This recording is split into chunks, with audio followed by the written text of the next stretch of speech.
Crime and Punishment is a novel by the Russian author Fyodor Dostoevsky. It was first published in the literary journal The Russian Messenger in 12 monthly installments during 1866.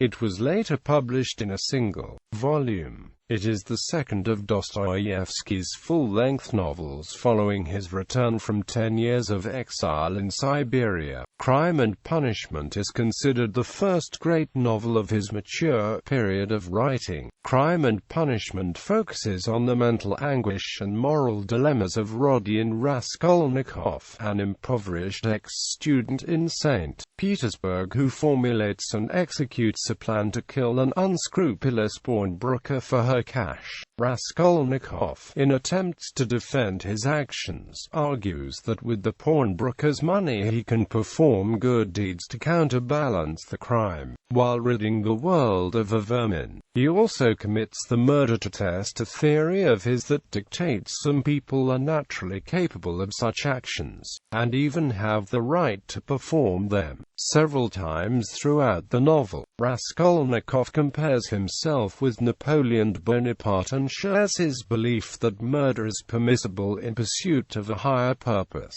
Creation. Dostoyevsky conceived the idea of Crime and Punishment in the summer of 1865. At the time the author owed large sums of money to creditors, and was trying to help the family of his brother Mikhail, who had died in early 1864. Projected under the title The Drunkards, it was to deal with the present question of drunkenness, all its ramifications, especially the picture of a family and the bringing up of children in these circumstances, etc. etc. Once Dostoyevsky conceived Raskolnikov and his crime, now inspired by the case of Pierre-François Lacenaire, this theme became ancillary, centering on the story of the Marmeladov family. Dostoyevsky offered his story novella to the publisher Mikhail Katkov, whose monthly journal, The Russian Messenger, was a prestigious publication of its kind, and the outlet for both Ivan Turgenev and Leo Tolstoy. However, Dostoyevsky, having carried on quite rousing polemics with Katkov in early 1860s, had never published anything in its pages. Nonetheless, forced by his situation, after all other appeals elsewhere failed, Dostoyevsky turned as a last resort to Katkov, urging for an advance on a proposed contribution. In a letter to Katkov written in September 1865, Dostoyevsky explained to him that the work was to be about a young man who yields to certain strange, unfinished ideas, yet floating in the air. He had thus embarked on his plan to explore the moral and psychological dangers of the ideology of radicalism. In letters written in November 1865, an important conceptual change occurred. The story has become a novel, and from here on all references to Crime and Punishment are to a novel. Dostoyevsky had to race against time in order to finish on time both The Gambler and Crime and Punishment. Anna Snitkina, a stenographer who would soon become his second wife, was a great help for Dostoyevsky during this difficult task. The first part of Crime and Punishment appeared in the January 1866 issue of The Russian Messenger, and the last one was published in December 1866.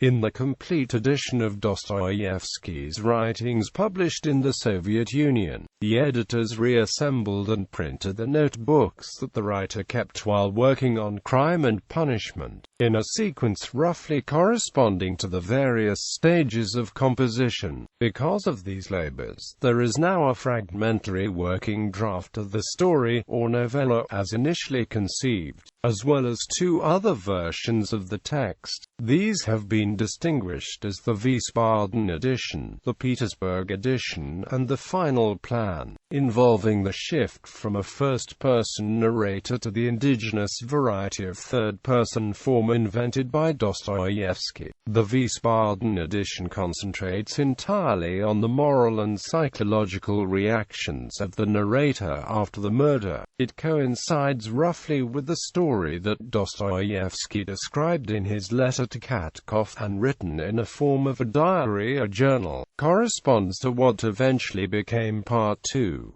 Why Dostoyevsky abandoned his initial version remains a matter of speculation. According to Joseph Frank, one possibility is that his protagonist began to develop beyond the boundaries in which he had first been conceived. The notebooks indicate that Dostoyevsky was aware of the emergence of new aspects of Raskolnikov's character as the plot action proceeded, and he structured the novel in conformity with this metamorphosis.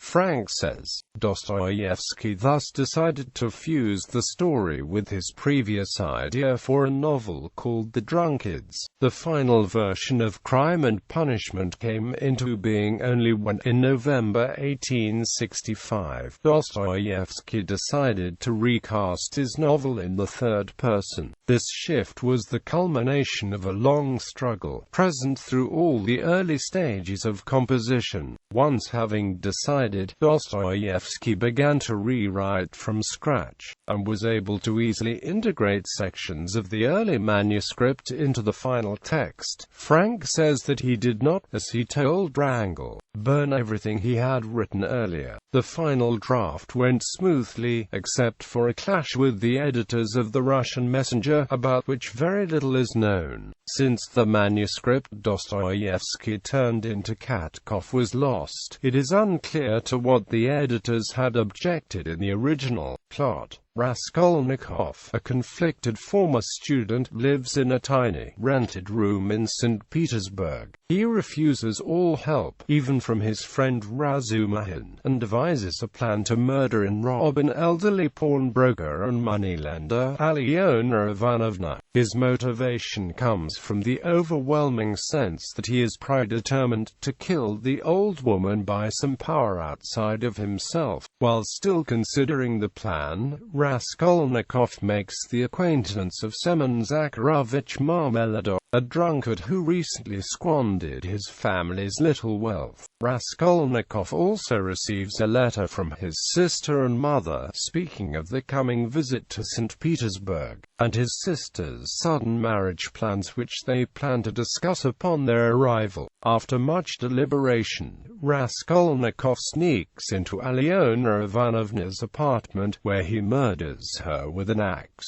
He also kills her half-sister, Lizaveta, who happens to stumble upon the scene of the crime. Shaken by his actions, Raskolnikov manages to steal only a handful of items and a small purse, leaving much of the pawnbroker's wealth untouched. Raskolnikov then flees and, due to a series of coincidences, manages to leave unseen and undetected. After the bungled murder, Raskolnikov falls into a feverish state and begins to worry obsessively over the murder. He hides the stolen items and purse under a rock, and tries desperately to clean his clothing of any blood or evidence. He falls into a fever later that day, though not before calling briefly on his old friend Razumihin. As the fever comes and goes in the following days, Raskolnikov behaves as though he wishes to betray himself. He shows strange reactions to whoever mentions the murder of the pawnbroker, which is now known about and talked of in the city. In his delirium, Raskolnikov wanders St. Petersburg, drawing more and more attention to himself and his relation to the crime. In one of his walks through the city, he sees Marmeladov, who has been struck mortally by a carriage in the streets. Rushing to help him, Raskolnikov gives the remainder of his money to the man's family, which includes his teenage daughter, Sonia, who has been forced to become a prostitute to support her family. In the meantime, Raskolnikov's mother, Pulcheria Alexandrovna, and his sister, Avdotya Romanovna, have arrived in the city. Dunya had been working as a governess for the Svidrigailov family until this point, but was forced out of the position by the head of the family, Arkady Ivanovich Svidrigailov. Svidrigailov, a married man, was attracted to Dunya's physical beauty and her feminine qualities, and offered her riches and elopement. Mortified, Dunya fled the Svidrigailov family and lost her source of income, only to meet Pyotr Petrovich Luzin, a man of modest income and rank. Luzin proposes to marry Dunya, thereby securing her and her mother's financial safety, provided she accept him quickly and without question. It is for these very reasons that the two of them come to St. Petersburg, both to meet Luzin there and to obtain Raskolnikov's approval. Luzin, however, calls on Raskolnikov while he is in a delirious state and presents himself as a foolish, self-righteous and presumptuous man. Raskolnikov dismisses him immediately as a potential husband for his sister, and realizes that she only accepted him to help her family. As the novel progresses,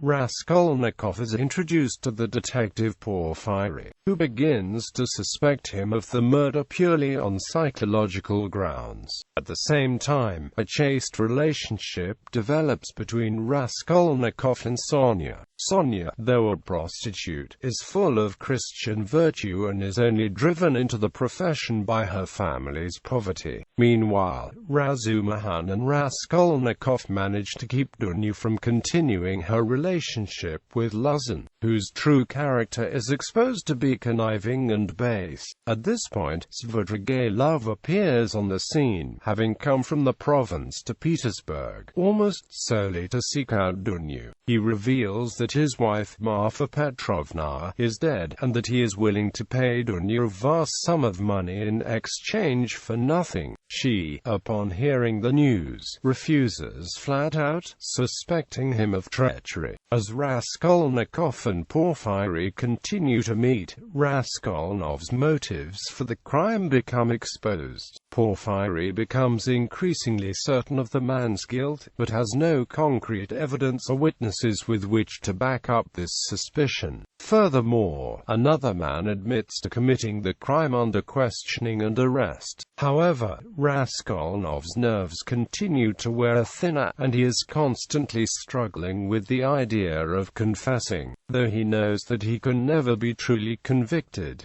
He turns to Sonia for support and confesses his crime to her. By coincidence, Svidrigailov has taken up residence in a room next to Sonia's and overhears the entire confession. When the two men meet face to face, Svidrigailov acknowledges this fact and suggests that he may use it against him, should he need to. Svidrigailov also speaks of his own past, and Raskolnikov grows to suspect that the rumors about his having committed several murders are true. In a later conversation with Dunya, Svidrigailov denies that he had a hand in the death of his wife. Raskolnikov is at this point completely torn. He is urged by Sonia to confess, and Svidrigailov's testimony could potentially convict him. Furthermore, Porfiry confronts Raskolnikov with his suspicions and assures him that confession would substantially lighten his sentence. Meanwhile, Svidrigailov attempts to seduce Dunya, but when he realizes that she will never love him, he lets her go. He then spends a night in confusion and in the morning shoots himself. This same morning, Raskolnikov goes again to Sonia, who again urges him to confess and to clear his conscience. He makes his way to the police station, where he is met by the news of Svidrigailov's suicide. He hesitates a moment, thinking again that he might get away with a perfect crime, but is persuaded by Sonia to confess.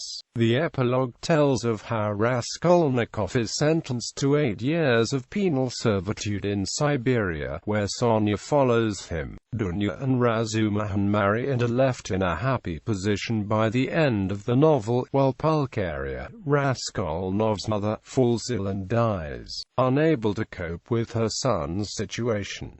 Raskolnikov himself struggles in Siberia. It is only after some time in prison that his redemption and moral regeneration begin under Sonia's loving influence. Characters. In Crime and Punishment, Dostoyevsky fuses the personality of his main character, Rodion Romanovich Raskolnikov, with his new anti-radical ideological themes. The main plot involves a murder as the result of ideological intoxication, and depicts all the disastrous moral and psychical consequences that result from the murder. Raskolnikov's psychology is placed at the center, and carefully interwoven with the ideas behind his transgression. Every other feature of the novel illuminates the agonizing dilemma in which Raskolnikov is caught. From another point of view, the novel's plot is another variation of a conventional 19th-century theme. An innocent young provincial comes to seek his fortune in the capital, where he succumbs to corruption, and loses all traces of his former freshness and purity. However, as Gary Rosenshield points out, Raskolnikov succumbs not to the temptations of high society as Honoré de Balzac's Rastignac or Stendhal's Julian Sorel, but to those of rationalistic Petersburg.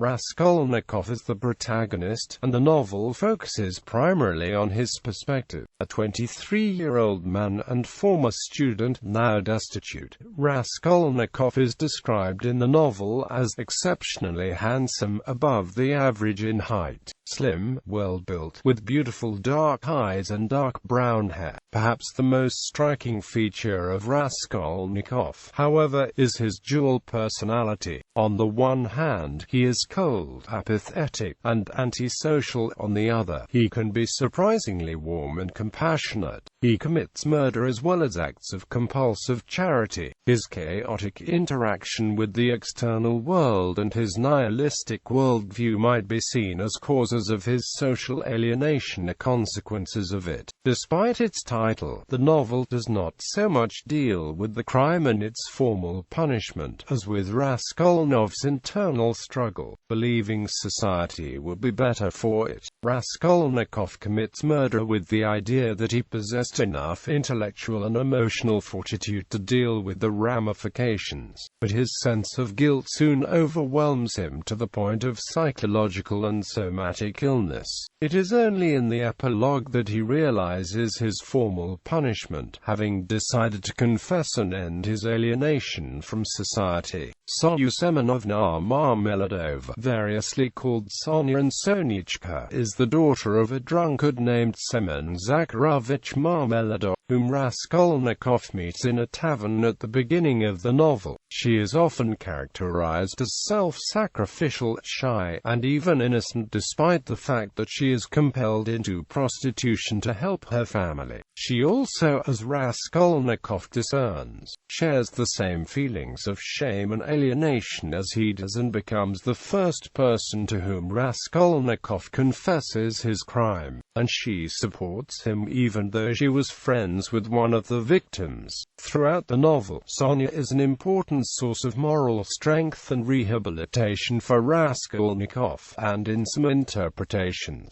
even considered a Christ-like figure. She is forced to prostitute herself to provide for her family, leading some critics to make comparisons with Mary Magdalene. Evdotia Romanovna Raskolnikova, Raskolnikov's dominant and sympathetic sister, called Dunya Radunichka for short. She initially plans to marry the wealthy, yet smug and self-possessed Lazan to free the family from financial destitution. She has a habit of pacing across the room while thinking. She is followed to St. Petersburg by the disturbed Svidrigailov, who seeks to win her back through blackmail. She rejects both men in favor of Raskolnikov's loyal friend, Razumihin. Pulcheria Alexandrovna Raskolnikova Raskolnikova, Raskolnikov's relatively clueless, hopeful and loving mother. Following Raskolnikov's sentence, she falls ill and eventually dies. She hints in her dying stages that she is slightly more aware of her son's fate, which was hidden from her by Dunya and Razumihin. Dmitry Prokofyevich Razumihin, often referred to as Razumihin, is Raskolnikov's loyal friend and also a former law student. In terms of Razumihin's contribution to Dostoyevsky's anti-radical thematics,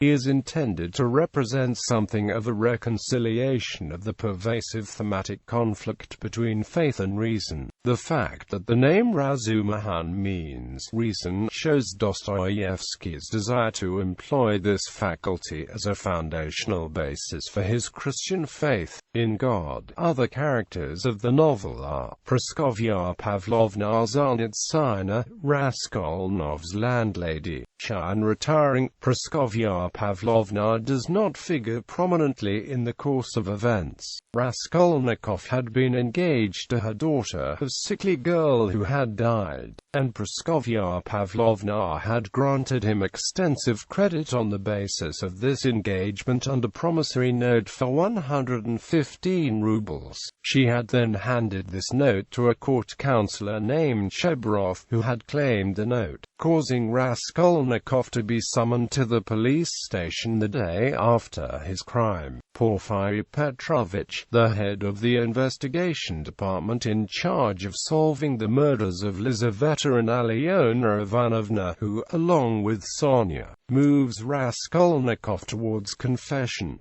Unlike Sonia, however, Porfiry does this through psychological games. Despite the lack of evidence, he becomes certain Raskolnikov is the murderer following several conversations with him, but gives him the chance to confess voluntarily. He attempts to confuse and to provoke the unstable Raskolnikov in an attempt to coerce him to confess. According to the creators of the TV series Columbo, the title character was based on Porfiry. Arkady Ivanovich Svidrigailov, sensual, depraved, and wealthy former employer and current pursuer of Dunya. Svidrigailov is suspected of multiple acts of murder, and overhears Raskolnikov's confessions to Sonia. With this knowledge he torments both Dunya and Raskolnikov but does not inform the police. When Dunya tells him she could never love him, he lets her go and commits suicide. Despite his apparent malevolence, Svidrigailov is similar to Raskolnikov in regard to his random acts of charity. He fronts the money for the Marmeladov children to enter an orphanage, gives Sonia 5% banknotes totaling 3,000 rubles, and leaves the rest of his money to his juvenile fiancée.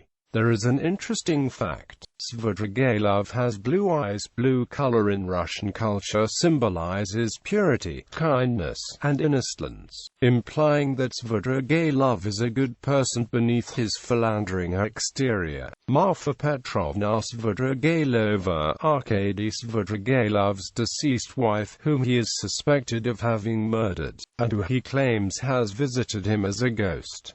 Her bequest of 3,000 rubles to Dunya allows Dunya to reject Luzin as a suitor. Katerina Ivanovna Marmeladova, Semen Marmeladov's consumptive and ill-tempered second wife, stepmother to Sonia. She drives Sonia into prostitution in a fit of rage, but later regrets it, and beats her children mercilessly, but works ferociously to improve the standard of living.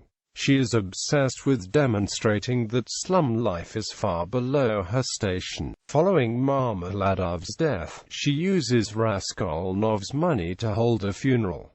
She later succumbs to her illness. The character is partially based on Polina Suslova, Semen Zakharovich Marmeladov, hopeless drunk who indulges in his own suffering, and father of Sonia. Marmeladov could be seen as a Russian equivalent of the character of Micawber in Charles Dickens' novel, David Copperfield. Pyotr Petrovich Luzin, a well-off lawyer who is engaged to Raskolnikov's sister Dunya in the beginning of the novel. His motives for the marriage are rather despicable, as he states more or less that he chose her since she will be completely beholden to him financially. Andrei Semenovich Lebeziatnikov, Luzin's utopian socialist and feminist roommate who witnesses his attempt to frame Sonia and subsequently exposes him. He is proven right by Raskolnikov, the only one knowing of Luzin's motives. Alyona Ivanovna, suspicious old pawnbroker who hoards money and is merciless to her patrons. She is Raskolnikov's intended target and he kills her in the beginning of the book. Lizaveta Ivanovna, Alyona's handicapped, innocent and submissive sister. Raskolnikov murders her when she walks in immediately after Raskolnikov had killed Alyona. Lizaveta was a friend of Sonia. Zosimov, a friend of Razumihin and a doctor who cared for Raskolnikov. Nastasya Petrovna, Raskolnikov's landlady's servant who often brings Raskolnikov food and drink. Nikodem Fomich, the amiable chief of police. Ilya Petrovich, a police official and Fomich's assistant, nicknamed Gunpowder for his very bad temper. Alexander Grigoryevich Zamyatov, head clerk at the police station and friend to Razumihin. Raskolnikov arouses Samyotov's suspicions by explaining how he, Raskolnikov, would have committed various crimes, although Zamyatov later apologizes, believing, much to Raskolnikov's amusement, that it was all a farce to expose how ridiculous the suspicions were. Nikolai Dementiev, a self-sacrificial painter and sectarian who admits to the murder, since his sect holds it to be supremely virtuous to suffer for another person's crime. Polina Mikhailovna Marmeladova, 10-year-old adopted daughter of Semyon Zakharovich Marmeladov and younger stepsister to Sonia, sometimes known as Polchka.